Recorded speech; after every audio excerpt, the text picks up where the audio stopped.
So we've come to we've come to everyone's favorite time of the year. I think this is that it's a time of year that brings great joy, great peace to all of us. I'm talking about election season.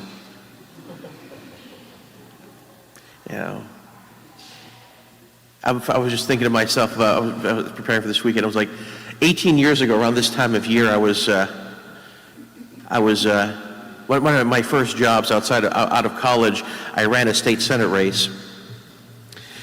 And it paid for just paid room and board, one of those kind of jobs. And so to kind of supplement, I was working at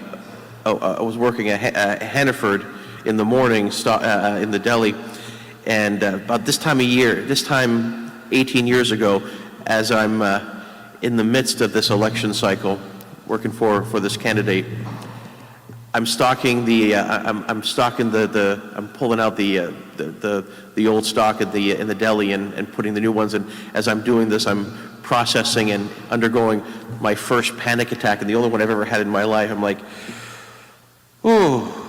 It was one of those little ways, those subtle little ways God was informing me, this is not the career path for you. It caused a lot of stress. And I find it fascinating. This is not something, because I think of it as it's a great privilege. I feel very privileged to have this opportunity to vote, because for most of human history, this was not an anxiety most people dealt with. And even today, if you look around the world, there are places around the world in which this is not an anxiety that people have. Oh, who am I thinking about voting for to run the country, run my local town, run my state? No, because that option is not put forth to them. They're not agonizing and causing stress over that thought. They're just, I just hope that whoever's in charge is actually, virtuous. They're usually appointed, whether by, they get passed down through family, like monarchies, or through, taken over by war, all these different things. And so for us, this is a privilege to consider. And the diocese put out this little thing for us to help us as priests to kind of navigate through, and they gave us some things what not to do, things what to do. So I'll share with you a couple of things they said not to do. So they said, do not endorse or oppose candidates, political parties, or groups of candidates, or take any action that reasonably could be construed as endorsement or opposition. Seems reasonable enough.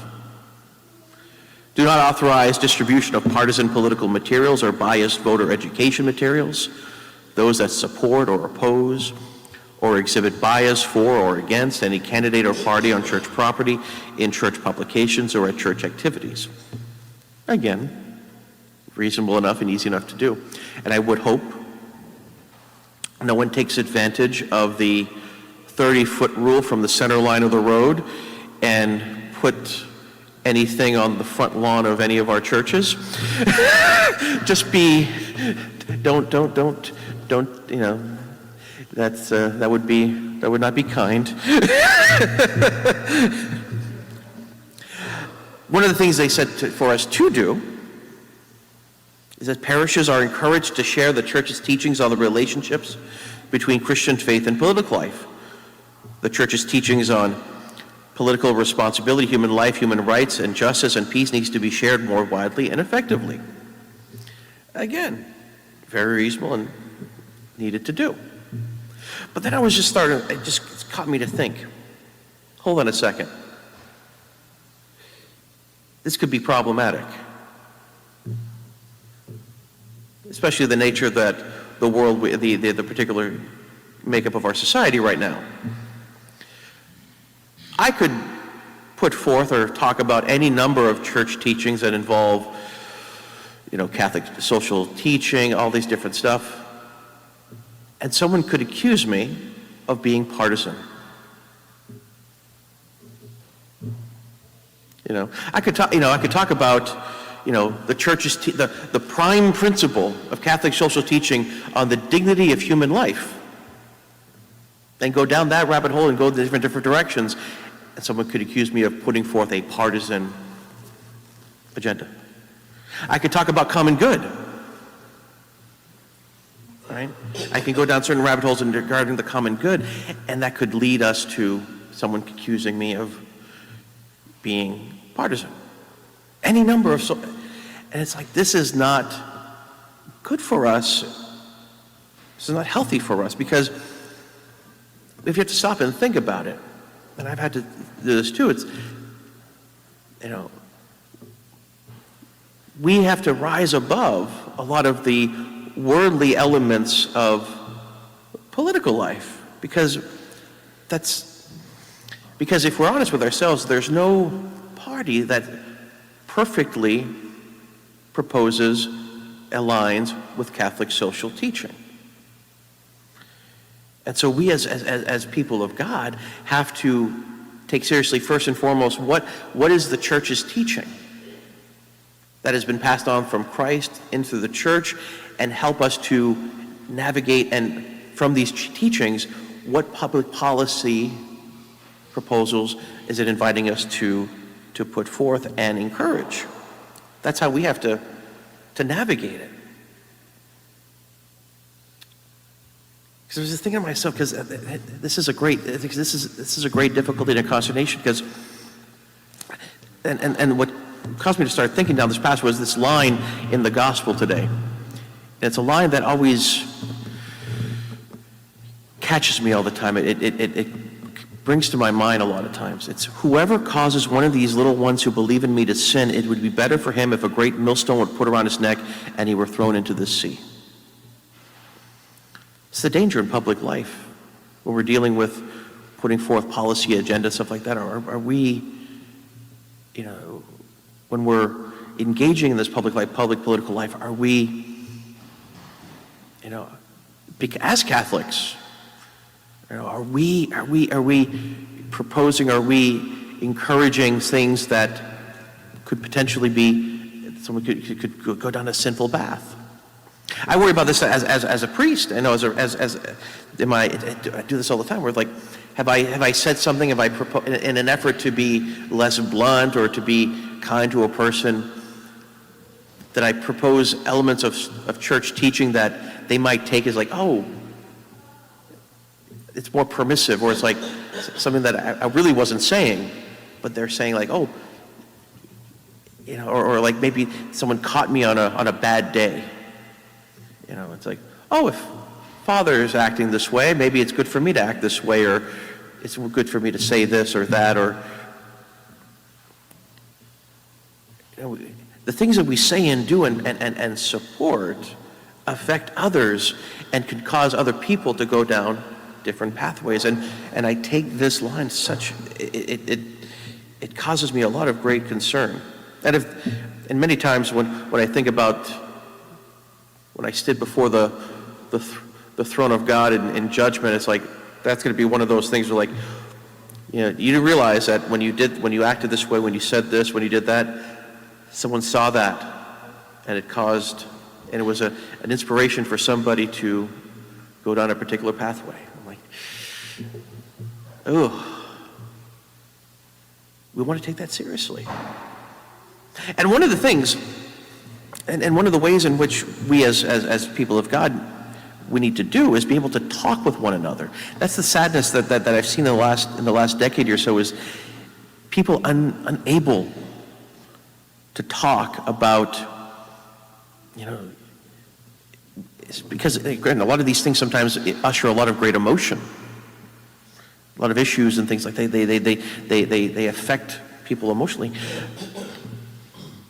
But we have to at least begin by looking at, what does the church teach, regardless of how our emotional connection with it. But then, because then we as a people of God, we need to, all right, like, how does this affect me? Is it inviting me to change some things in my life? Do I need to make some decisions or change? I mean, look at What Jesus proposed in the time of in his day sparked a reaction amongst the people in his day, which led him to be crucified. Such a drastic reaction. They weren't willing to wrestle with that notion and see, do I need to make some changes in my life? And so Christ does the same thing today for us. And for us as people that affect human society. Now I can't, and the difficulty of living in a pluralistic society is that we can't control everyone else. We're not pushy on everybody, but at the same time we can at least start with ourselves. And how do we slowly evangelize others to say, hey, it's not just a good way of dealing in society. This is the God of the universe, the one who made you and I, who wants a relationship with you, who knows you and truly wants your happiness.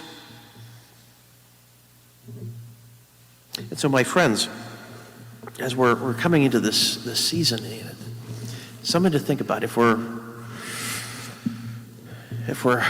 struggling, if we're struggling with being able to have conversations, healthy conversations, critical conversation with a critical eye, with a mature, seeking a mature depth of knowledge of some of the of where God is inviting us to make policy prescriptions. And we got to start first there. We got to first start being able to, because it's something to consider as we're coming forward to receive Holy Communion. This is the sacrament of unity. Sacrament of unity, not just between me and Christ, but with Christ and his body, the church. If I'm having a difficult time talking with people who may think differently, who may have a different idea of how we should do things, am I truly desiring unity? I can't change everyone else's minds. I can at least start with me, and we can at least start with one another here in our parish, in the church, and hopefully, if we're able to have those kind of conversations, it might affect our greater society.